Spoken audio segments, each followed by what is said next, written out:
আসসালামু আলাইকুম, কেমন আছেন সবাই? আজকে আমি আপনাদেরকে দেখাবো বাংলাদেশের কাঠ ও টিনের তৈরি বাড়ি।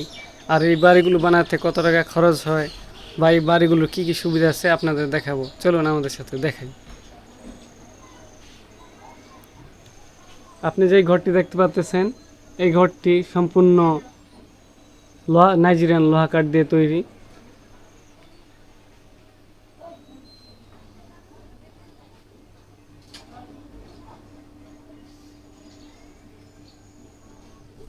এই ঘরটি সম্পূর্ণ নাইজেরিয়ান লোহা কাঠ দিয়ে তৈরি।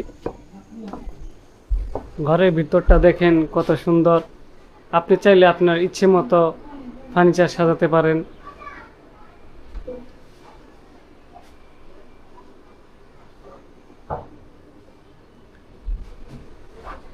এই ঘরটিতে দুটি রুম আছে।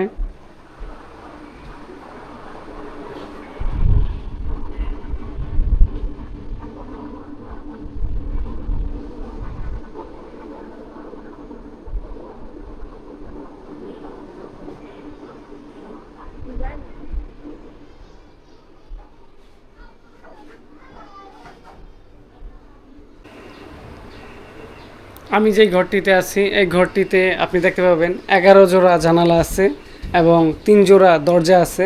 দরজাগুলো যদি আপনি দেখেন, ডিজাইন করা। ঘরের দরজাগুলোতে ডিজাইন করা আছে, সামনের দরজাতে ডিজাইন করা এবং সামনের জানালাতেও ডিজাইন করা। দেখতে পাচ্ছেন কত সুন্দর ডিজাইন করা, 3D মেশিনের ডিজাইন। আর এই ঘরটিতে কী কী কাঠ আছে? এই ঘরটিতে আছে নাইজেরিয়ান লোহা আর ওকেন। সম্পূর্ণ ঘরের যে কাঠগুলো আছে সবগুলো হচ্ছে নাইজেরিয়ান লোহা। আর দরজা আর কিছু খাম, 6টি খাম আছে ওকেন। আর ঘরের টিনগুলো আছে 220 টিন, চালের টিনগুলো 220। আর নিচে যেই উপরে যেই দেখতেছেন, উপরে যে পাটাতন দেওয়া আছে, আর নিচে আমি যেখানটায় দাঁড়িয়ে আছি, নিচে যে পাটাতন দেওয়া আছে এগুলো সম্পূর্ণ করই কাঠের। যদি আপনি করই না বোঝেন, রেন্ডি যদি বোঝেন, রেন্ডি কাঠ। এগুলো করই কাঠ। আর এই ঘরগুলো দাম পড়ে, নিচে আছে সিমেন্টের খুঁটি, সিমেন্টের খুঁটি আছে। আর এই ঘরগুলোর দাম পড়ে প্রায় 5 লাখ টাকার আশেপাশে। কোনোটা বেশি হতে পারে, কোনোটা কম হতে পারে। ঘরের কাঠের উপর নির্ভর করে, কাঠ ও টিনের উপর নির্ভর করে। এই ঘরটির দাম 5 লাখ টাকার আশপাশে। আর এই ঘরগুলোর আরেকটু সুবিধা আছে এরকম, যে এই ঘরগুলো আপনি এক জায়গা থেকে আরেক জায়গায় সরাতে পারবেন, ঘরের মালামাল বের করতে হবে না।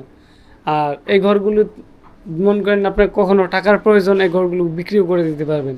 এটা হচ্ছে এই ঘরগুলোর সুবিধা। আর এই ঘরগুলো পাবেন আপনি বাংলাদেশে কোথায় কোথায় পাবেন তা জানি না, কিন্তু বাংলাদেশের মুন্সিগঞ্জ জেলায়, শ্রীনগর মুন্সিগঞ্জ জেলায় বিক্রমপুরেই এই ঘরগুলো পাবেন। মুন্সিগঞ্জ জেলায় 6টা থানা আছে, এই মুন্সিগঞ্জ জেলায় বিক্রমপুরে এই ঘরগুলো পাবেন।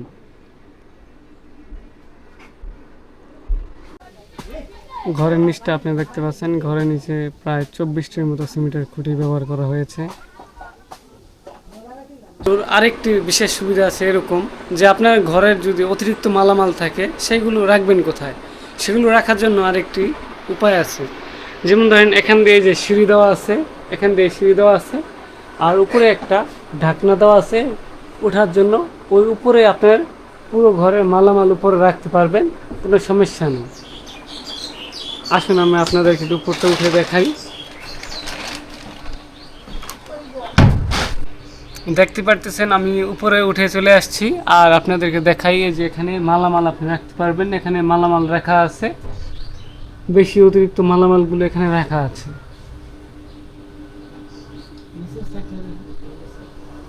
আমি কতটা উপরে দেখতে পারতেছেন, আমি অনেকটা উপরে উঠে চলে আসছি।